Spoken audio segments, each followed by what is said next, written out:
ఓం మహాగణాధిపతయే నమ. ఓం గురుభ్యో నమ. ఓం శ్రీమాత్రే నమ. పరమేశ్వర స్వరూపమైనటువంటి జ్యోతిష, వాస్తు మరియు ఇతర అనేకమైనటువంటి శాస్త్రములను మనకు అందించినటువంటి మహర్షులకి నమస్కారం. హయగ్రీవ హయగ్రీవ హయగ్రీవేతియో వదేత్ తస్య నిస్సరతే వాణి జన్మకన్యా ప్రవాహవత్. అరుణాం కరుణాతరంగితాక్షీం ధృతపాశాంకుశపుష్పబాణచాపాం అనిమాదిభిరావృతాం మయూకైః అహమిత్యేవ విభావయే భవానీం. శ్రీమాత్రే నమః. ప్రేక్షకులకి ఆ లలితాంబిక అమ్మవారి యొక్క అనుగ్రహం పరిపూర్ణంగా కలగాలని మనస్ఫూర్తిగా కోరుకుంటూ మనం ఈరోజు విశ్వవసు నామ సంవత్సరంలో ద్వాదశ లగ్నాల వారికి గుర్తుపెట్టుకోండి. లగ్నం తెలియని వారు మాత్రమే రాసి చూసుకోండి, ఎందుకంటే రాశి కంటే గొప్పది లగ్నము. ఇది గుర్తుపెట్టుకోండి. లగ్నం తెలుసు, హ్యాపీగా లగ్నం నుంచి నేను చెప్పినటువంటి చూసుకోండి. కానీ ఇక్కడ మనకి రాశి ఫలాలకి ఎక్కువ ప్రాధాన్యత ఇస్తూ ఉంటారు కాబట్టి రాశి చూసుకోవచ్చు, తప్పేం కాదు.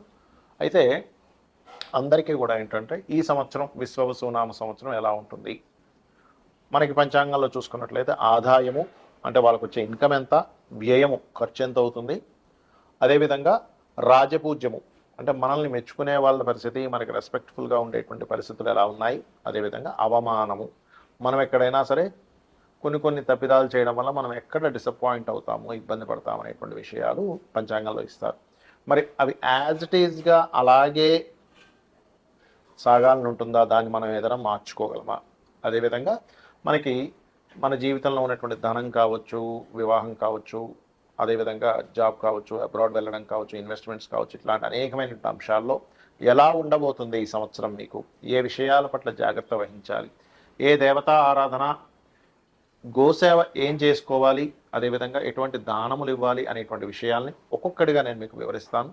ఈ యొక్క విషయాలు చెప్తుంది నేనైనప్పటికీ కూడా చెప్పిస్తుంది సాక్షాత్ లలిత అమ్మవారిగా భావిస్తూ తెలుసుకుందాం. కన్యా లగ్నము, లగ్నం తెలియని వారు రాశిని చూసుకోండి. అయితే ఈ యొక్క పంచాంగాల్లో ఆదాయము, వ్యయము, రాజ్యపూజ్యం, అవమానం ఈ యొక్క విషయాలకి పంచాంగంలో ఏముంది, దానికి ఏమైనా మనం మార్చుకునేటువంటిది ఉంటుందో, ఎలా ఉంది అని తెలుసుకున్నట్లయితే ఆదాయం కన్యాలగ్నం వారికి అద్భుతంగా, కన్యారాశి వారికి 14 చెప్పారు. వ్యయం 2 అంటే చక్కగా ఆదాయం ఎక్కువగా ఉంది, వ్యయం చాలా తక్కువగా ఉంది. కాబట్టి చక్కగా మీరు సేవింగ్ చేసుకునేటువంటి సమయం ఇది. సేవింగ్ చేసుకుంటే భవిష్యత్తుకి పనికి వస్తుంది. అలాగే మరి రాజ్యపూజ్యం, అవమానం ఎలా ఉంది, 6 అంటే సమానంగా ఉంది. అంటే మనల్ని గుర్తించేవారు, మనల్ని మెచ్చుకునేవారు ఒక 6%, 6 ఉంటే ఇబ్బంది పెట్టేవారు కూడా అదే సంఖ్యలో ఉన్నారు. కాబట్టి ఇక్కడ ఏంటి, అవమానించే వాళ్ళ సంఖ్య తగ్గించుకోవాలంటే మీరు చేయవలసింది ఏమిటి, ఎక్కువగా కందులు దానంగా ఇస్తూ ఉండండి, గోవులు క్యారెట్స్ తినిపిస్తూ ఉండండి. ఓం స్కందాయ నమః అనే నామస్మరణ చేయండి. ఖచ్చితంగా మీరు మిమ్మల్ని అవమానిద్దామని వచ్చి కూడా అరే ఈయన్నే మనం అవమానిస్తామని, ఈవినే మనం అవమానిస్తామని అనేటువంటి ఒక పాజిటివ్ ఆరాలాగా మీ చుట్టూ పనిచేస్తూ ఉంటుంది. అలాగే ఎప్పుడు కూడా ఎవరితోనైనా ఎక్కువ శత్రుత్వాలు ఏర్పడుతున్నాయన్నప్పుడు సూర్య భగవానుడిని చూస్తూ చక్కగా మీరు ఓం మిత్రాయ నమః అనే నామస్మరణ కూడా ఖచ్చితంగా పనిచేస్తుంది. అయితే మీకు మే ఎండింగ్ వరకు లగ్నంలో కేతు ఉన్నాడు కాబట్టి సహజంగానే ఈ సంవత్సరంలో మే ఎండింగ్ వరకు తెలియని ఒక వైరాగ్యం ఇట్లాంటివన్నీ ఉంటాయి. సప్తమంలో అధిక గ్రహాలు వచ్చినందుకు కొంత పార్ట్నర్స్ పెరగడం, వివాహ సంబంధించిన ప్రయత్నాలు సక్సెస్ అవ్వడం, ఇట్లాంటివన్నీ కూడా పెరుగుతాయి. అయితే మే తర్వాత జూన్ నుంచి కాస్త మీరు ఇన్వెస్ట్మెంట్స్ చేసే విషయంలో కొంత చూస్ చేయండి. కేతు ఉన్నాడు కదా, కొన్ని బ్లాక్ అయ్యే ఇన్వెస్ట్మెంట్స్ చేస్తారు తెలియక. 12లో కేతు సంచరించేటప్పుడు ఈ జాగ్రత్తలు తీసుకోవాలి జూన్ నుంచి ఒక 1.5 year ఆఫ్ టైంలో. అలాగే మరి మీకు ఫైనాన్షియల్ గ్రోత్ అయితే ఎలాగో ఆదాయం బాగుంది, అదేవిధంగా శుక్రుడు అవుతాడు. ఇక్కడ గురువు యొక్క దృష్టి కూడా 2వ స్థానం మీద ఉంది కాబట్టి ఫైనాన్షియల్ గ్రోత్ చక్కగా ఉంటుంది, దానిలో ఎటువంటి ఇబ్బంది లేదు. మొదటి 3 నెలలు విశ్వవసు నామ సంవత్సరం మొదటి 3 నెలలు అగ్రిమెంట్స్ చేసుకునేటప్పుడు, అదేవిధంగా గమనించుకున్నట్లయితే ఏదైనా అన్నదమ్ములతోని వాగ్వివాదాలు, కొంచెం జాబ్లో మొదటి నెల కొంచెం జాబ్లో కొంత అనవసరమైన ఘర్షణలు చూపిస్తున్నాయి కాబట్టి ఈ యొక్క విషయంలో కొంత జాగ్రత్తగా ఉండండి. మరియు అదేవిధంగా ఇక్కడ గమనించుకున్నట్లయితే ఈ సంవత్సరం ఎక్కువగా ప్రాపర్టీ యోగం ఎక్కువగా చూపిస్తుంది. ఖచ్చితంగా ప్రాపర్టీస్ కొనుగోలు లాంటివి చేస్తారు. ఎందుకంటే ఈ మే తర్వాత గురువు 4వ స్థానం తన స్థానాన్ని తను చూసుకుంటున్నాడు. కాకపోతే శని భగవానుడు ఉన్నందుకు కాస్త ఇష్టపడిన వారిని వివాహం చేసుకోవాలనే ప్రయత్నంలో కొంత ఘర్షణ, కొంత గొడవలు, అది కూడా సేమ్ క్యాస్ట్ కాకుండా ఇతర క్యాస్ట్లో వాళ్ళు చేసుకోవాలనేటువంటి కొంత తపన, అదేవిధంగా విదేశాల్లో ఉండే వారితో కొన్ని సంబంధాలు, అక్కడున్న వాళ్ళని ఇష్టపడి వివాహం చేసుకోవాలనే ప్రయత్నం ముందుకు వెళ్తూ ఉంటుంది. ఇక మీరు ఎక్కువగా ఎవరిని ఆరాధిస్తే బాగుంటుంది, వెంకటేశ్వర స్వామి యొక్క ఆరాధన చేయండి. అలాగే చూసుకున్నట్లయితే రాహు 6వ స్థానంలో ఉన్నాడు కాబట్టి రాహువు యొక్క ప్రభావం మంచిదే 6లో ఉంటాయి, అందులో ఎటువంటి సందేహం లేదు. కాకపోతే 7లో ఉండేటువంటి శని 6వ అధిపతి కూడా అవుతున్నాడు కాబట్టి జీవిత భాగస్వామికి ఏమాత్రం హెల్త్ విషయంలో చిన్న చిన్న డిస్ప్యూట్, చిన్న చిన్న ఇబ్బందులు వచ్చిన వెంటనే చూపించుకుని దాన్ని క్లియర్ చేసుకోండి. ఇక మీరు గోవులకి చక్కగా బెల్లము గ్రాసము తినిపించండి. ఎక్కువగా వెంకటేశ్వర స్వామి నామాన్ని ఓం నమో వెంకటేశాయ అనే నామస్మరణ చేయండి, అనే విధానం మీకు బాగుంటుంది. చాలామందికి జాతచక్రం ఉండదు, మరి వాళ్ళు ఏం చేయాలి? ఎందుకంటే వాళ్ళకి రాశి నక్షత్రము లగ్నం ఏమీ తెలియదు. అటువంటి వారు ఈ సంవత్సరం పరంగా చూసుకుంటే ఈ సంవత్సరం అందరూ కూడా కాస్త ఇన్వెస్ట్మెంట్స్ చేసే విషయాల పట్ల కాస్త జాగ్రత్తగా ఉండాలి. ఎందుకు?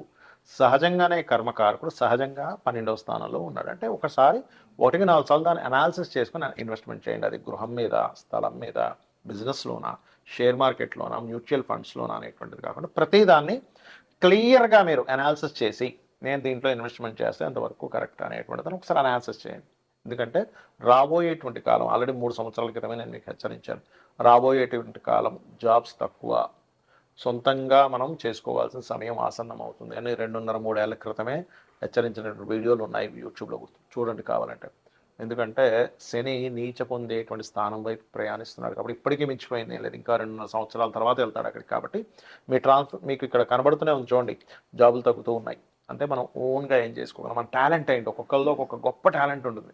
ఒక వ్యక్తికి మ్యూజిక్ వస్తే ఇంకో వ్యక్తికి చెస్ ఆడడం బాగా రావచ్చు, అందులో టీచింగ్ వెళ్ళొచ్చు. లేదా ఒక వ్యక్తి మంచి ఫుడ్, ఒక వ్యక్తి మంచి క్రియేటివిటీ పర్సన్ అయి ఉంటాడు, ఇంకో వ్యక్తి మంచి ఫైనాన్షియల్ గైడింగ్ ఇచ్చే వ్యక్తి అయి ఉంటాడు. మీలో ఉండేటువంటి టాలెంట్ ఫస్ట్ మీరు గుర్తించి ఈ వైపు మార్గాన్ని ఫస్ట్ ఎంచుకోండి. అలాగే ఎవరికైనా సరే వారికి జాతచక్రం లేదు, మాకు తెలియదండి, మాది ఏలినాడు శని నడుస్తుందో, అర్ధాష్టమ శని నడుస్తుందో, అష్టమ శని నడుస్తుందో తెలియదు అనుకునేటువంటి వారికి ఒకటే చెప్తా, నిత్యము ఉదయము సాయంత్రము అమ్మవారికి దీపారాధన లేదా మీ ఇష్టదైవానికి దీపారాధన, పంచోపచార పూజ చేయండి. అంటే గంధము, పుష్పము, ధూపము, దీపము, నైవేద్యం. జస్ట్ మనస్ఫూర్తిగా ఒక్క 10 నిమిషాల్లో మీకు పూజ కంప్లీట్ అవుతుంది. ఖచ్చితంగా మీకు ఎటువంటి ప్రభావం మీ జన్మజాతకంలో నాకు ఏలినాడు శని ఉందనో, లేకపోతే పలానా గోచారంలో ఉండేటువంటి గురుబలం లేదనో లేనట్లయితే ఒక్కొక్కసారి ఏమవుతుంటుందంటే కాల సంతోషం, ఇట్లాంటివన్నీ భయాలు పెట్టుకుంటారు అనవసరంగా. అటువంటి భయాలు ఏమీ పెట్టుకోకండి. చక్కగా గ్రహస్థితి ఎలాగున్నా నేను అమ్మవారి పాదాలు పట్టుకున్నా, నా శివుణ్ణి నమ్ముకున్నా, లేదా నారాయణుని నమ్ముకున్నా, నా ఇష్టదైవాన్ని నమ్ముకున్నా, నా ఇష్టదైవమే నన్ను చక్కటి మార్గంలోకి తీసుకెళ్తుందని మీ పనులు మీరు చేస్తూ కూర్చుంటాను. అనవసరమైన భయాలు పెట్టుకోకండి. అలాగే ఇక్కడ ఒక చిన్న టిప్ ఇస్తాను, ఏంటంటే వాస్తుపరంగా ఎప్పుడు కూడా మీకు ధనాభివృద్ధి కలగాలి అంటే ఉత్తరంలో ఎటువంటి బాత్రూమ్స్ లెటర్న్స్ ఉండకూడదు. ఉత్తరంలో వైట్ కలర్ ఉండేలా చూసుకోండి. ఖచ్చితంగా మీకు 100% కూడా మీకు మీ యొక్క ఫైనాన్షియల్ గ్రోత్ పెరిగి తీరుతుంది.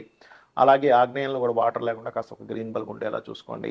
ఉత్తరంలో వైట్ కలర్ ఉండేలాగా, ఈస్ట్ అండ్ ఆగ్నేయం సైడ్ కాస్త గ్రీన్ కలర్స్ ఉండేలాగా, అలాగే నైరుతిలో creamish colour or yellowish colour master bedroom ఉండేలా ట్రై చేయండి. అప్పుడు ఏమవుతుందంటే అది వాస్తుపరంగా ఎనర్జైజ్ అవుతుంది ఆ యొక్క ప్రదేశం అనేటువంటిది. అలాగే మరొక విషయం ఏంటంటే ఇక్కడ మీరు ఈ దేశకాల సంబంధించినటువంటి విషయాలు కనుక చూసుకుంటే ప్రపంచవ్యాప్తంగా కొంత ఆర్థిక మాన్యాలు, కొంత స్టార్టింగ్లో అంటే సంవత్సరం మొదట్లో కొన్ని చిన్న చిన్న ఇవి చూపిస్తున్నాయి. ఎందుకంటే మనకి గతంలో ఏదైతే మనకి దీనికంటే విశ్వవసు నామ సంవత్సరానికి ముందు ఏదైతే క్రోధినామ సంవత్సరంలో అనవసరమైన గొడవలన్నీ జరిగాయో ఈ సంవత్సరంలో అన్ని గొడవలు ఉండవు, తగ్గుతాయి కొంతవరకు. కాకపోతే ఈ ఆర్థిక మాన్యాలు, ఈ జాబ్ మీద ప్రభావాలు ఇవి ఉంటాయి. కాబట్టి ఈ యొక్క విషయంలో కాస్త మీరు జాగ్రత్తగా మీ లైఫ్ని ప్లాన్ చేసుకుంటారని మనస్ఫూర్తిగా కోరుకుంటూ శ్రీమాత్రే నమః.